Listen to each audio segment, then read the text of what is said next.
Tahu ikan salmon? Ikan yang biasanya dibuat jadi sushi atau sashimi. Biasanya ikan ini dimakan mentah. Ada juga yang dimasak sih. Tapi mentah lebih enak katanya. Ikan ini banyak ditemukan di perairan Samudra Pasifik dan Atlantis. Dan sebagian besar spesiesnya bersifat anadrom, yang artinya mereka lahir di sungai, kemudian bermigrasi ke laut lepas.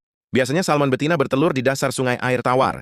Dan setelah telurnya menetas, anak ikan salmon hidup di sungai selama beberapa bulan hingga beberapa tahun, sebelum akhirnya bermigrasi ke lautan. Setelah sampai bermigrasi ke laut dan hidup beberapa tahun di sana, salmon akan kembali ke tempat asalnya untuk berkembang biak. Salmon biasanya berenang melawan arus untuk bermigrasi ke tempat mereka berasal. Kenapa harus kembali lagi ke sungai sih?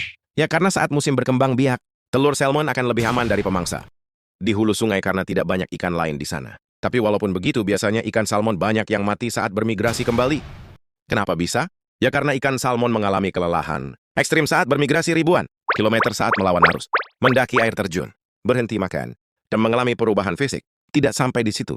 Ikan salmon juga merupakan santapan kesukaan beruang loh, terutama sebelum beruang hibernasi untuk makanan bergizi. Biasanya beruang menunggu ikan salmon saat sedang melawan arus agar mudah untuk menangkap ikan salmon. Kasian ya. Tapi ya bagaimana namanya juga untuk keberlangsungan hidup?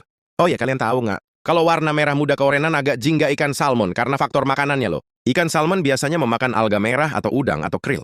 Berarti kalau ikan salmon tidak makan itu semua dagingnya putih dong. Bisa jadi sih. Ada yang udah pernah makan salmon. Bagaimana rasanya? Jangan lupa subscribe untuk fakta-fakta unik dan menarik lainnya ya. Terima kasih sudah menonton. Sampai jumpa. Bye bye bye.